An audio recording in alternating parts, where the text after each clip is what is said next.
جاری کی ساری صورتحال پہ ہم بات کریں گے. میں جوائن کریں عامر ضیاء صاحب, سینئر تجزیہ کار ہیں, ان کو ہم ویلکم کرتے ہیں. بہت شکریہ عامر صاحب آپ کے وقت کا. اسامہ غازی بھی ہمارے ساتھ ہیں, میرے کو اینکر پرسن ہمارے ساتھ ہیں سلمان مرزا.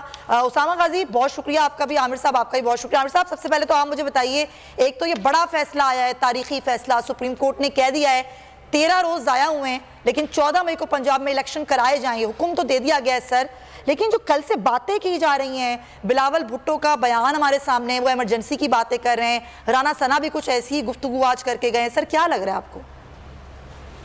یہ پہلی بات ہے کہ بڑا تاریخ ساز دن ہے اور بہت بڑا فیصلہ ہے, اور جتنا دباؤ سپریم کورٹ آف پاکستان اور موزس چیف جسٹس صاحب پہ تھا, میرے خیال میں حالیہ برسوں میں نے کبھی نہیں دیکھا کہ کسی طرح کبھی بھی کسی حکومت وقت نے اس طرح سے عدلیہ کے ساتھ محاذ آرائی کی کوشش کی ہو کہ عدلیہ تقسیم ہو.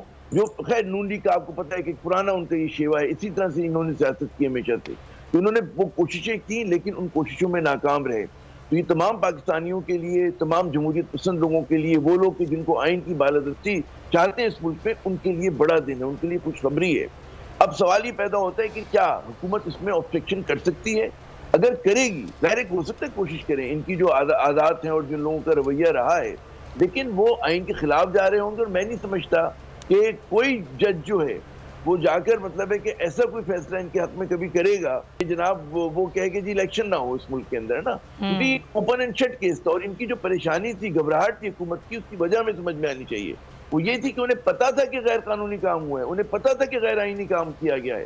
کیونکہ یہ سب کچھ تھا تو وہ انہوں نے ایک پریشرائز کرنے کی ٹیکٹک استعمال کی, اور اس کے سامنے ہم نے دیکھا کہ سپریم کورٹ سرخرو ہوئی, پاکستان کے عوام سرخرو ہوئے.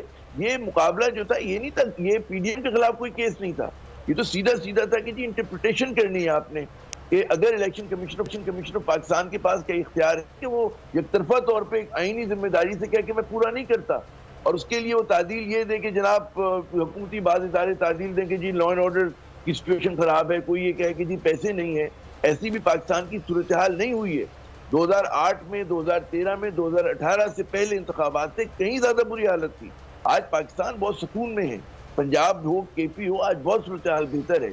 آج یہ جب لیپ ٹاپ اسکیم کے لیے پیسے نکال سکتے ہیں, اپنے ہیلی پیڈ کے اس کے لیے رینوویشن کے لیے, اس کو ٹھیک کرنے کے لیے پیسے نکال سکتے ہیں. فضول سی آٹا تقسیم کرنے کی اسکیم جس میں سڑا ہوا گندا آٹا بانٹا جا رہا ہے, لوگ جان سے جا رہے ہیں, اس کے لیے 73 ارب دے سکتے ہیں کیونکہ ان کی تصویریں کھینچی ہیں. لیکن یہ انتخابات کے لیے پیسے نہیں دیں گے, کوئی آپ احسان نہیں کریں گے, اپنی جیب سے نہیں دے گا شریف خاندان یا زرداری خاندان یہ پیسے. ٹیکس پیئر کی منی ہے, اور ٹیکس پیئر جو ہے پاکستان کی ڈیمانڈ کرتا ہے, اس کا مطالبہ ہے کہ جناب صاف شفاف انتخابات ہوں.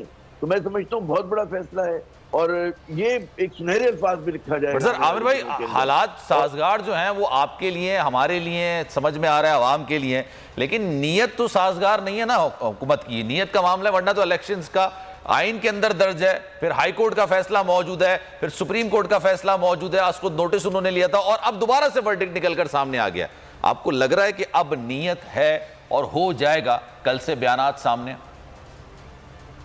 دیکھیں, دو باتیں ہو رہی ہیں. ایک تو میں سمجھتا ہوں کہ جو نون لیگ ہے وہ ابھی بھی کوشش کرے گی, ہر صورت وہ کرے گی کہ انہیں پتہ ہے کہ اگر انتخابات ہوتے ہیں تو ان کی سیاسی موت ہوگی پنجاب میں اور خیبر پختونخوا میں. لیکن جو پی ڈی ایم کی دیگر جماعتیں, جو انڈیکیشن ہے کہ ہو سکتا ہے کہ بالکل یہ غالب امکان ہے, وہ کہیں گے جی یہ برنکمین شپ جو آپ کر رہے ہیں جس سے پوری مطلب جمہوریت کو نقصان ہو رہا ہے, اور جو ان کے ساتھ کھڑا ہے اس کو نقصان ہو رہا ہے. سب کے سب جو ہیں وہ لوگ ایکسپوز ہو رہے ہیں. تو کون کتنا ایکسپوز ہونا چاہیے؟ ایم کیو ایم کہاں تک جائے گی ان کے ساتھ؟ جو دیگر ان کی اتحادی جماعتیں جو نیشنلسٹ اپنے آپ کو کہتے ہیں, پختون نیشنلسٹ, بلوچ نیشنلسٹ, جو بڑا اپنے آپ کو جمہوریت کے چیمپئن کہتے ہیں, ان کو سوچنے کا وقت ہے. اگر وہ آئین کے ساتھ نہیں کھڑے ہوں گے تو کل کو کیا ہوگا؟